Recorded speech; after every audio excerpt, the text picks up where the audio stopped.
Hey YouTube, it's jurracmaster, and today I've got for you my Evol deck as of Galactic Overlord.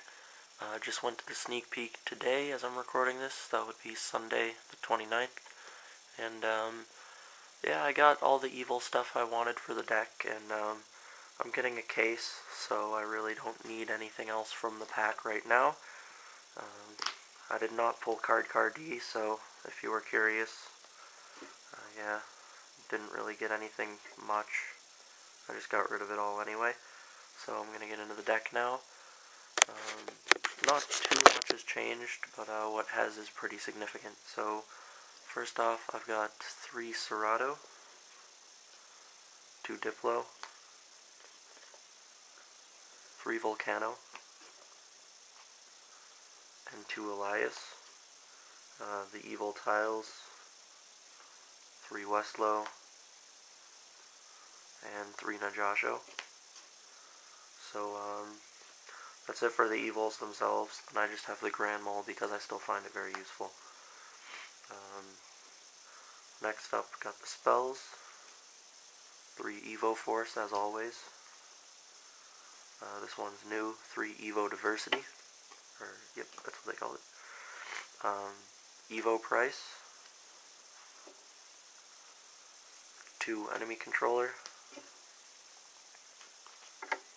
3 Forbidden Lance, Pot of Avarice, Monster Reborn, Dark Hole, Heavy Storm, and Mind Control. Finally, going into the traps, I've got Solemn Judgment, 2 Solemn Warning, 2 Dimensional Prison, Torrential Tribute, and 2 Call of the Haunted. So that's my main deck. I'm just going to go through the extra deck. It's the same as it was before, but so just for those of you who don't know the extra deck or just want it all in one video,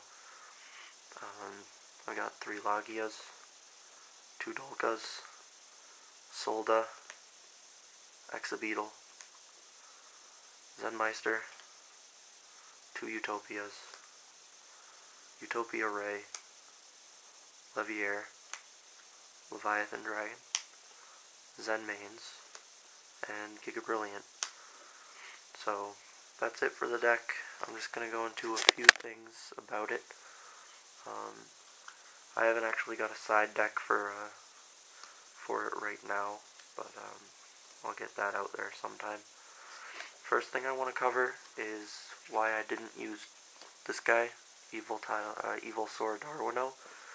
I was thinking about putting 1 or 2 of them in. At first I was thinking replace Elias with him, but Elias is a little bit stronger in defense than this guy is in attack, and I haven't gotten around to testing this out since the priority got messed up on us. This was testing well. In replacing these, this was testing well. In the old build before priority got screwed up, and before I took out Primordial Soup and all that. So it was testing well, but at that point it was just the priority wasn't gone, so Valor wasn't going to be as prominent. I don't know if there's going to be a big change in that, so that's one thing I have to wait on. If anything, I might add this back in at 1, but I don't think I'll put it in at 2 or replace Elias with it. Next up is why I took out Primordial Soup,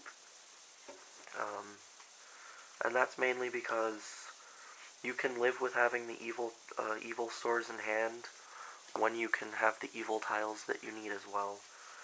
That's how you play around it, is using the evil tiles. And before, I was getting too many hands where I just have bad evil swords such as Elias in hand, and not have any way to use effects to get them out of there, such as Elias's effect. Now, that being said, if you get 2 Eliases in your hand, you're in a pretty tough situation, and I feel bad for you, but that can't really be helped all the time. So this just manipulates things, gives you control, and you no longer need this. And that being said, that opens up some room in the deck for Evo price, which I've been saying for a while that the deck needs like a Murmillo kind of card, and this is what we got. Basically does what Murmillo would do whenever, just once per turn when you summon an Evolsaur off of, well, any monster, but basically Evolsaur off of an evil tile effect, you will get to destroy a card on the field if you should choose to do so. It can't be summoned during the damage step, so I'm pretty sure that what they mean there is you can't do it off of Westlow, but I have to check that, because I'm not positive. Well, Westlow when it's attacked, I'm pretty sure that's what that would mean. It could mean you can't wait till damage step and then tribute something and get the effect or something weird. But this good control for monsters you can't get around. In the end, because of this card, I might actually take out Grand Mole and try something else, but for now Grand Mole stays and this just gets added. That basically covers all of the main changes. I'm just going to talk about my choice to keep in Solemn Warnings. There is still something to be said to negating effect, or negating monsters, as opposed to just destroying and removing. Such things would be like if your opponent manages to get out a Stardust Dragon, that's obviously not going to be too effective.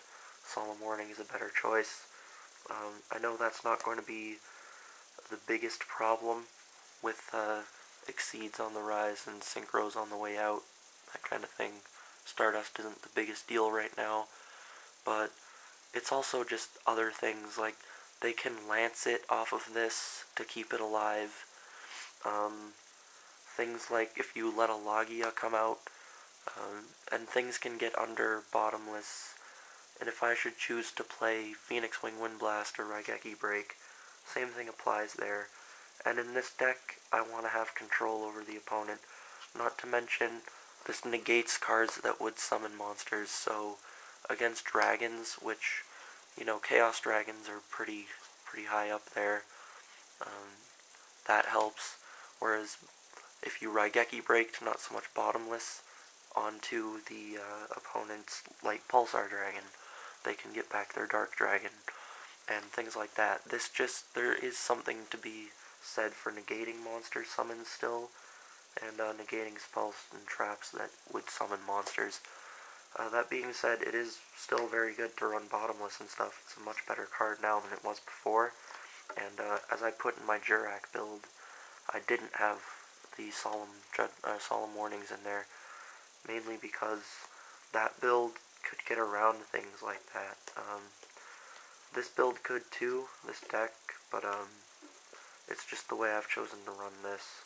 I can afford the life points to have more negation in this deck, because this is a negation control based deck, rather than Jurrax, which more of an aggro into control based deck, whereas this thing needs to get control and hold it.